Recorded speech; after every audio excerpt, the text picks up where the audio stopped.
have a few problems left. And the problem where we left off, I believe, is this problem 60, where it says find equations of both lines through the point 2, -3 that are tangent to the parabola y equals x squared plus x. So remember, when we're finding the equation of a, whoops, let me let this focus.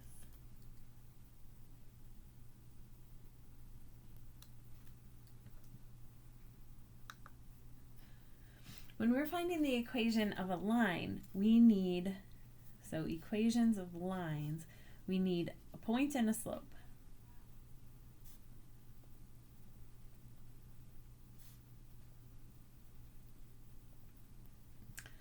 Well, we're given a point, right? We're given the point 2, -3, and the slope.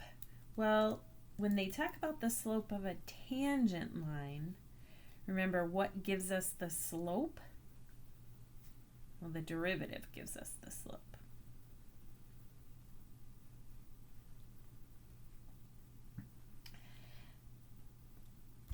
But let's draw a picture before we do the work here. So and I'm just going to do a really rough sketch. So y equals x squared plus x. If you plug in x equals 0, you get y equals 0. If you plug in x equals 1, you get y equals 2. If you plug in x equals 2, you would get 4 plus 2, which is 6. So it's not, the parabola does not go through this point. The point 2, 6 is like way up here.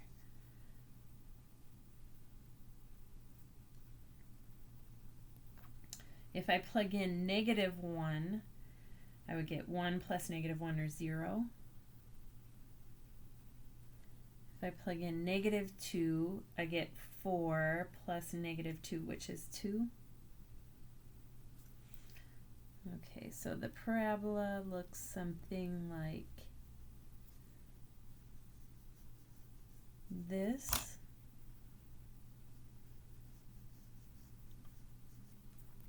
And the point 2, -3 is like way down here.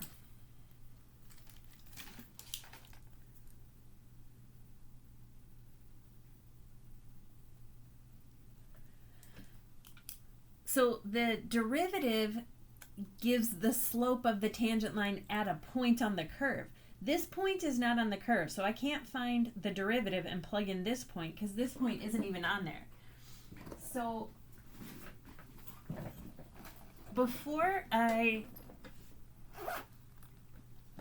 figure out how I'm gonna finish this, I think I'm gonna try to draw a picture to maybe get an idea. And then we'll talk about doing the work.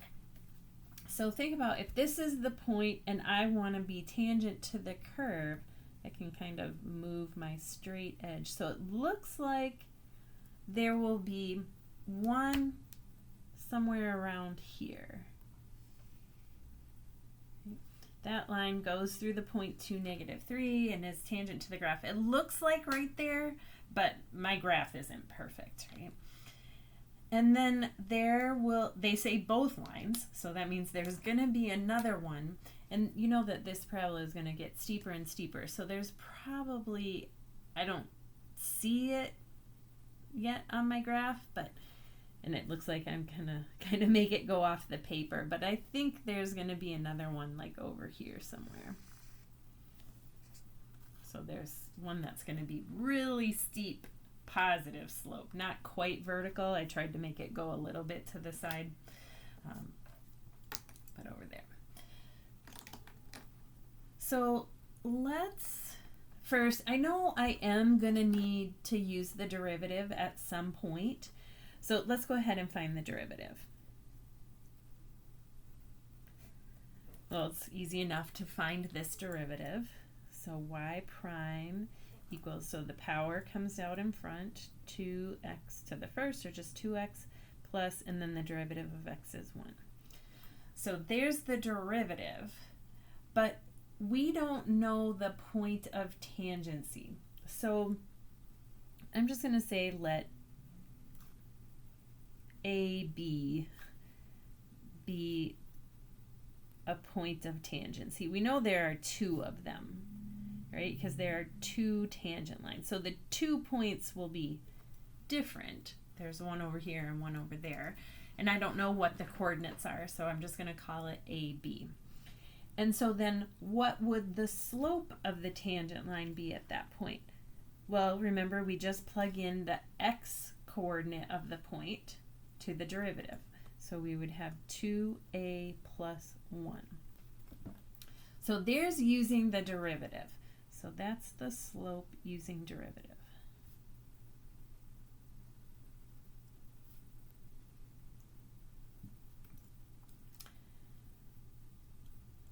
But if I have to find that point, right, there are two unknowns, so I need two equations. Okay, well, here's one of the equations. The other one I can get from using the fact that, using the slope formula.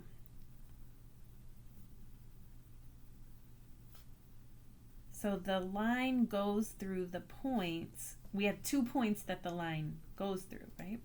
So the line goes through AB and 2, -3.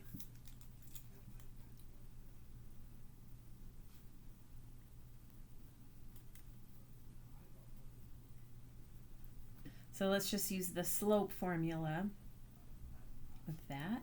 So y2 minus y1, so -3 minus b over x2 minus x1, so over 2 minus a. Okay. So we have, here's the slope using the derivative, and here's the slope using the slope formula, but it's the same line, right? So those two things have to equal each other. It's just two different ways of finding the slope, but they have to equal each other. So I'm going to set these two things equal to one another. So 2a plus 1 equals -3 minus b over 2 minus a. There's one other thing here. Well, now I have one equation, but two letters. There's one other thing I want to do so I can get everything in terms of a. So AB is a point of tangency, which means AB has to be a point on the parabola.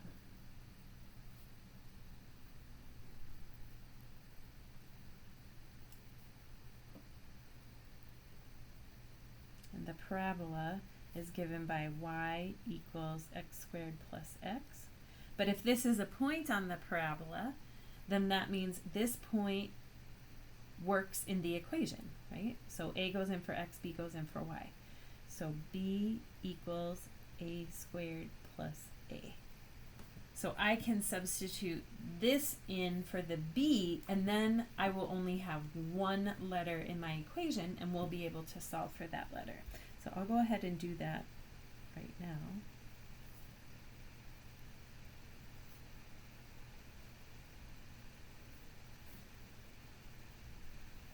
And I'm going to do two things at once. So one, I want to get rid of fractions, right? I don't like having the fraction in this equation. So I'm just going to multiply both sides by 2 minus a. Or you could think of, I'll put this over 1 and then cross multiply. It ends up being the same result.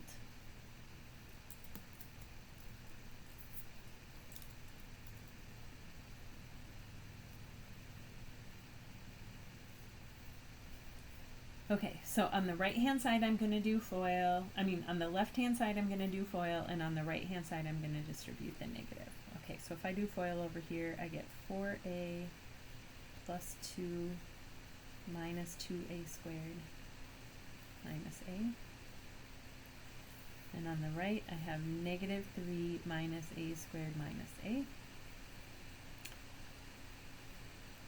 So I'm just going to combine like terms on the left. So 4a minus a, so we have 3a plus 2 minus 2a squared plus 3 minus a squared minus a. Let's just, negative 3. Let's get everything on the same side. This is a quadratic equation, so I'm going to move all of these terms over, and I'm going to put them in the regular order, highest power of a first. Okay, so we're subtracting 3a, we're subtracting 2, we're adding 2a squared. So I'd have negative a squared plus 2a squared, which would be a squared. Negative a minus 3a minus 4a. Negative 3 minus 2 is negative 5.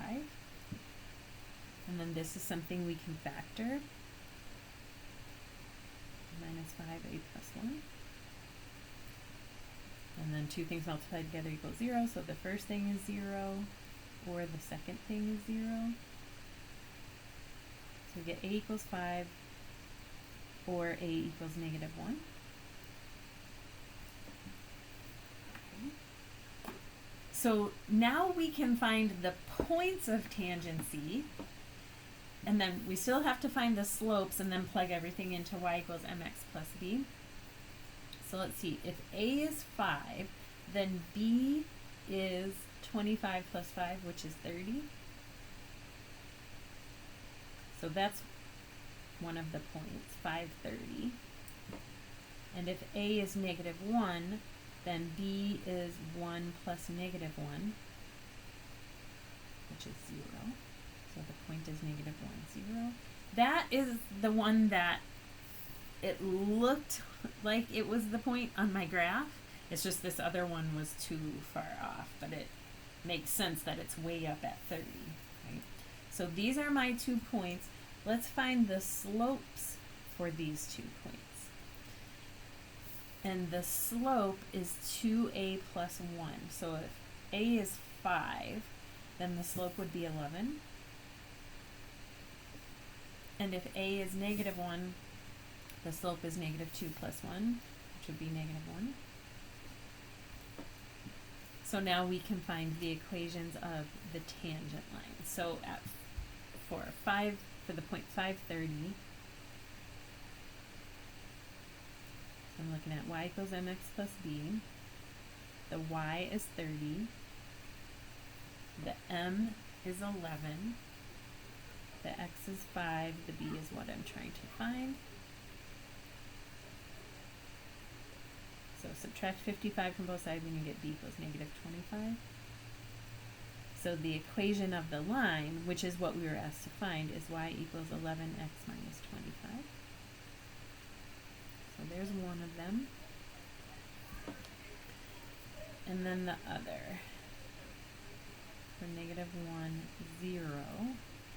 You're looking at y equals mx plus b. The y is 0. The m is negative 1. The x is negative 1. I'm trying to find b. Negative 1 times negative 1 is positive 1, and so you have 1 here, and then you'd subtract it from both sides to get b equals negative 1. And then the equation of the line is y equals negative 1x, or just negative x minus 1.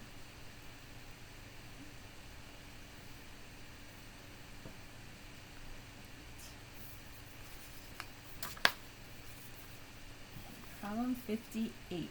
So it says, where does the normal line to this parabola at the point 1, 0 intersect the parabola a second time? Illustrate with a sketch. Well, before I do any of that, I just want to talk about this word, normal. If you've taken a physics class, or if you will take a physics class, they talk about normal forces. And so like if you're, say you have a ramp and you're pushing a box up a ramp, they talk about the forces acting on this box, and one of the forces will always be the normal force, which acts perpendicular to the surface.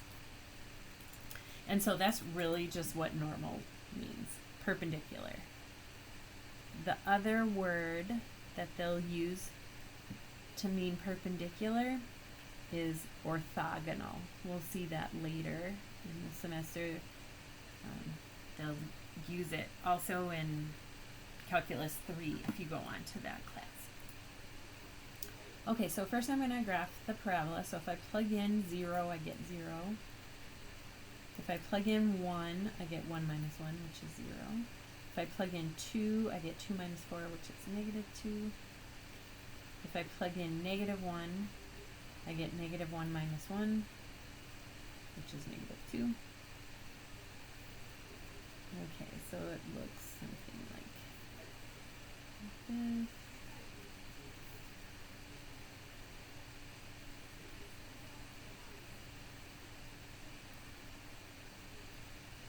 Okay, so they want the normal line. So I have to draw a line that is perpendicular to the curve. Well, it might be easier if we first draw the tangent line.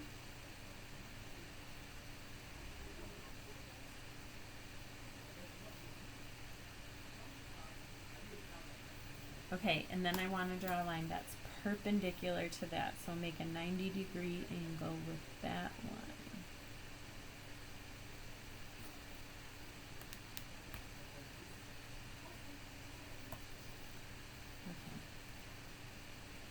Now, maybe I'll do it in pencil so I can erase if I need to, because these are just approximations. I haven't actually found the formula yet, right?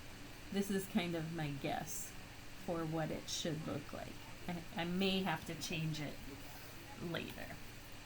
So this line right here is like my guess. So I see that, yeah, it's perpendicular and it does hit the graph a second time. Okay, so what I want to do probably is find the equation of that normal line.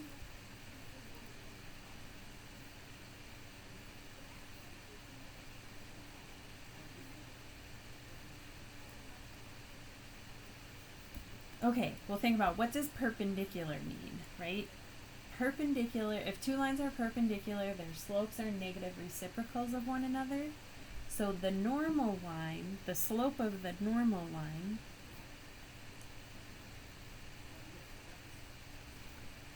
will be the negative reciprocal of the slope of the tangent line.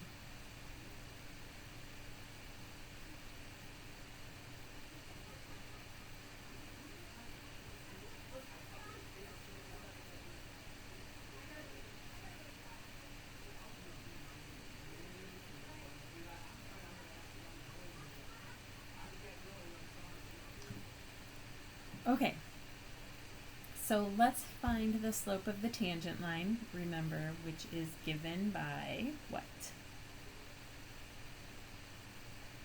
The derivative. Okay, so let's find the derivative. So y prime equals, so the derivative of x is 1 minus, and then the 2 comes down, and x to the first. And this time we know the point, right? We know the point is 1, 0. So the slope is just what we get when we plug in the x value. Oops. So I'd have 1 minus 2, or negative 1, which means the slope of a perpendicular line, and remember this is the symbol for perpendicular, like the upside down capital T, the negative reciprocal of that would just be positive 1.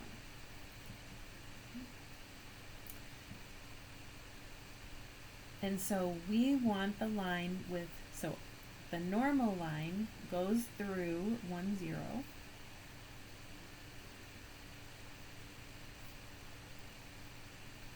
And has slope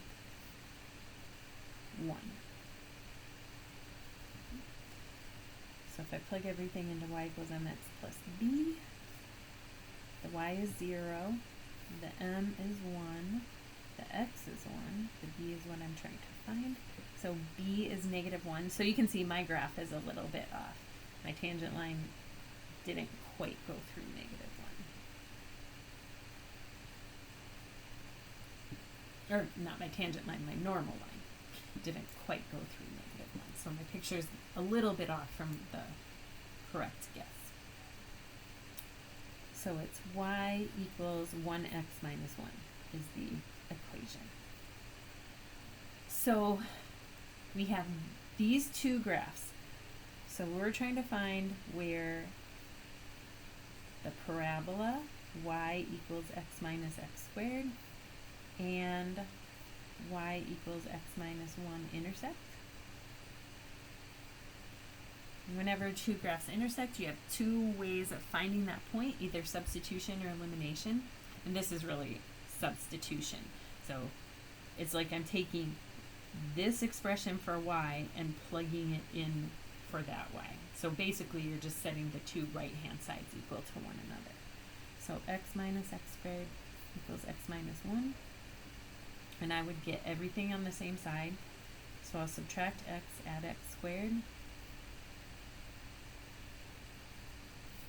So I get 0 equals x squared minus 1. And then that factors, that's a difference of squares.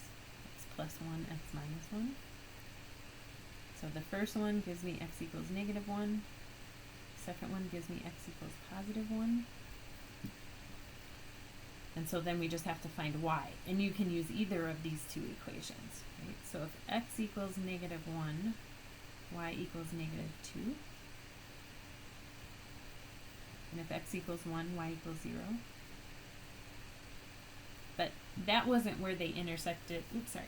This wasn't where they intersected a second time. This was where they intersected the first time, right? And then, so this was where it intersected a second time, negative 1, negative 2. And like I said, I saw that my graph was a little bit off. So our answer, and I'll go fix my graph now, but our answer is negative 1, negative 2. That's where it intersects a second time. So let me just erase that. But I see that I was at least relatively close in, I guess.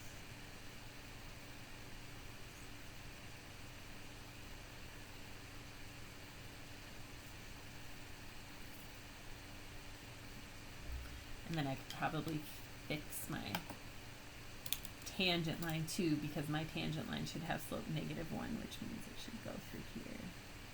Okay. But I'm good. You can fix that. You don't have to turn these in, but that original thing was just to help me with my strategy. Okay, this one says find the parabola with equation ax squared plus bx whose tangent line at 1, 1 has this equation. Okay, well this time there's no way I can draw this graph because I need to know what a and b are in order to draw the graph. But I do know the equation of the tangent line, and so if we just look at this equation, what's its slope?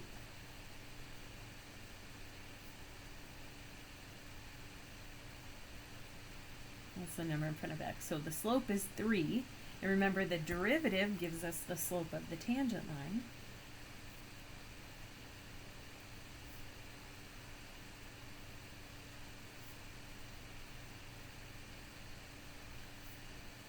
So what is the derivative? Okay, well here we're using the constant multiple rule. A is a constant that just stays there. And then the derivative of x squared would be the 2 comes down and then subtract 1 from the power. So we're going to get 2ax to the first, or just 2ax, plus b is a constant that stays out in front, times the derivative of x, which is just 1. So the derivative is 2ax plus b. And we're talking about at the point 1, 1. So at 1, 1, the slope is what I get when I plug 1 in for x. So 2a times 1, or just 2a plus b. Now, this gives the slope. I know the slope has to equal 3. So 2a plus b equals 3. But that's not enough, right? We're trying to solve for two different letters, a and b, which means we need two different equations. So here's equation 1. I still need one more equation to help me solve.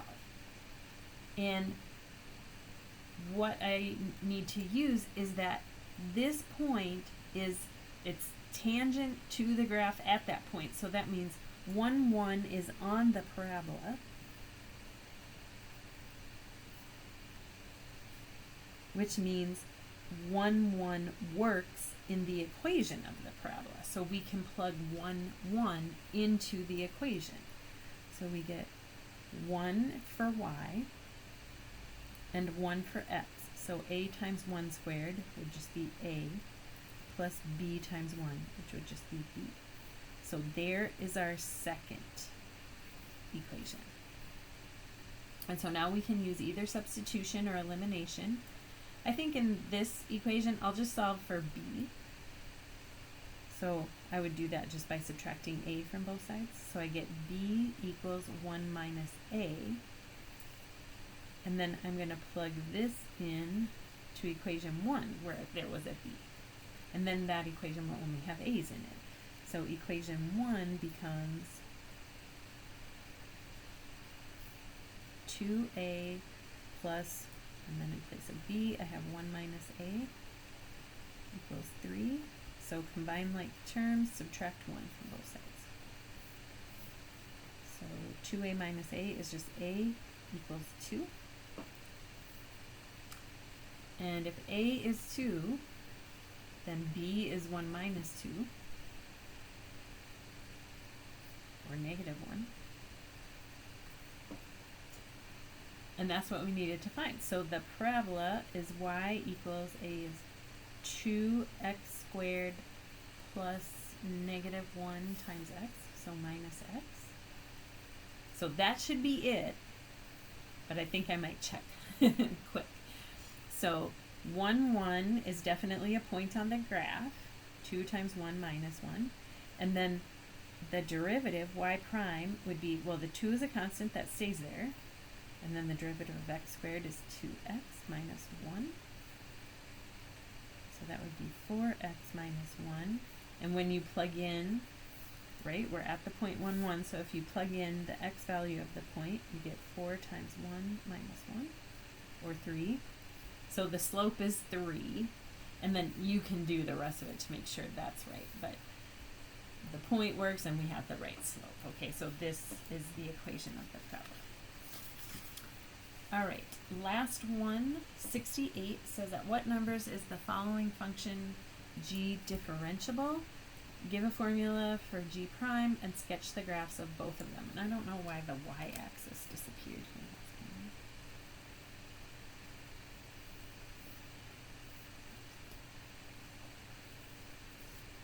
Okay. So this graph has 3 different pieces to it. There's this part for when x is less than negative 1. So this isn't an asymptote, it's just a reminder to myself that it's at negative 1 where I switch from using one formula to the other. So from here, from up to negative 1. So all in this part, remember g of x is another name for y. I'm graphing y equals negative 1 minus 2x. And then in between negative 1 and positive 1,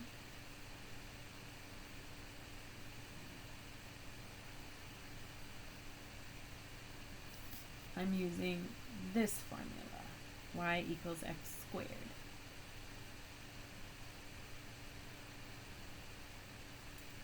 And then from 1 on, we're just doing y equals x.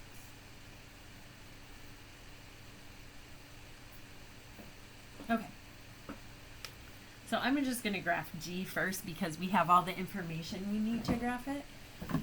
So let's see, this would be a line with slope negative 2, y-intercept negative 1, but I'm not allowed to graph the y-intercept because the graph can't go past x equals negative 1. So let's just plug in negative 2. So if I plug in negative 2 times negative 2 would be positive 4 minus 1, so I would get 3. And then I know I have slope negative 2. So I go down 2 over 1, and it has to be an open circle, right? Because of the strictly less than. And then I'll just connect those with a dot, with a line. Okay, and then y equals x squared between negative 1 and 1. Okay, well, if I plug in negative, this time I get to do closed circles on either end. And yeah, when I plug in negative 1 and square it, I get positive 1. So it matches up at the same point. When I plug in 0, I get 0. When I plug in 1, I get 1.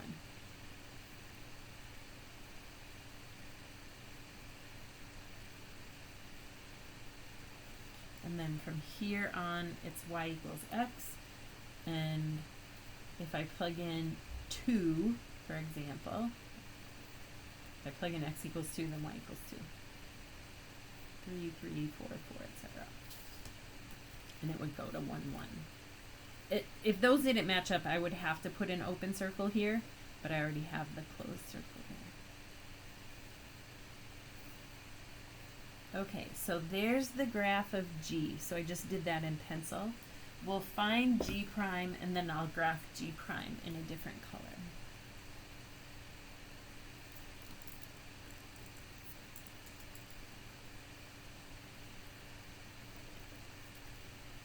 Okay, so what about the derivative of negative 1 minus 2x? Well, negative 1 is a constant, so its derivative is 0. So that's gone. And then minus 2 is a constant that stays out in front, and the derivative of x is 1.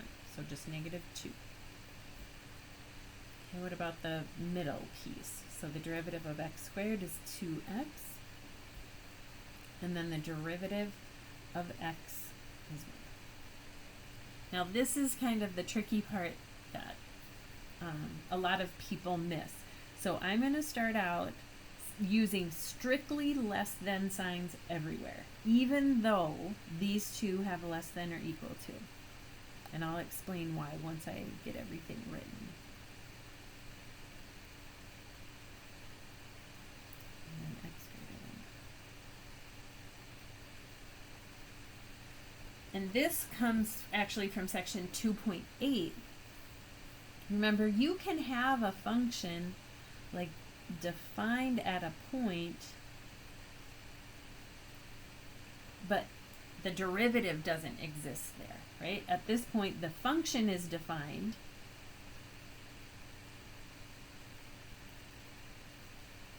but the derivative does not exist at this point because it's a sharp point.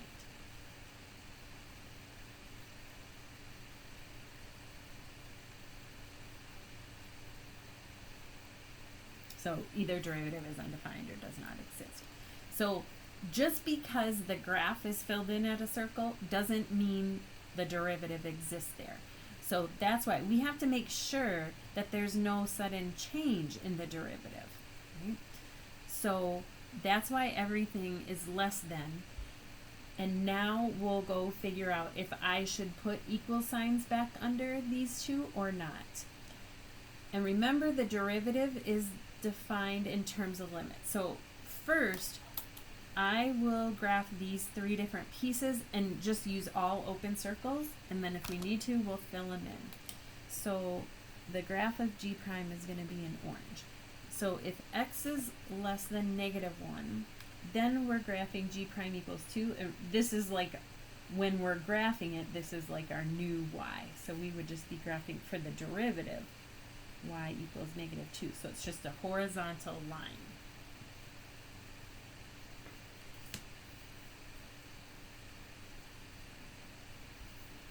And that makes sense, right? We're on a line, the slope is always negative 2, so the value of the derivative is always negative 2. Okay, and now we're doing 2x. So that's a line with slope 2. The y-intercept is 0. So we go up 2 over 1, down 2 back 1.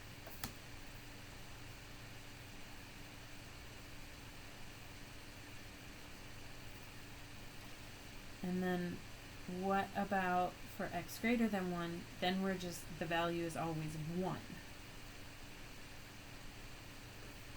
So that's a horizontal line. And like I said, the derivative is defined in terms of limits. So let's check the limits from the left and the right at negative 1 and positive 1 on the orange graph. Okay? So on the orange graph, When we're going towards -1 from the left, the limit is, well, the y values are all -2, so the limit would be -2. What about going from the right? Well, we're still getting closer and closer to -2. So the limit from the left is equal to the limit from the right. So we fill that circle in. So I'm going to put less than or equal to here. Now let's do +1. So from the left, what's the limit? Well, our y values are getting closer and closer to 2. And from the right, our y values are always 1. So it's just 1, 1, 1. So those two don't match up. The limit from the left does not equal the limit from the right. So the derivative is undefined at x equals 1. So neither of these gets the equal sign. You can't fill in either circle. So just because the original function was defined there doesn't mean the derivative is defined. All right, and that is the end for 3.1.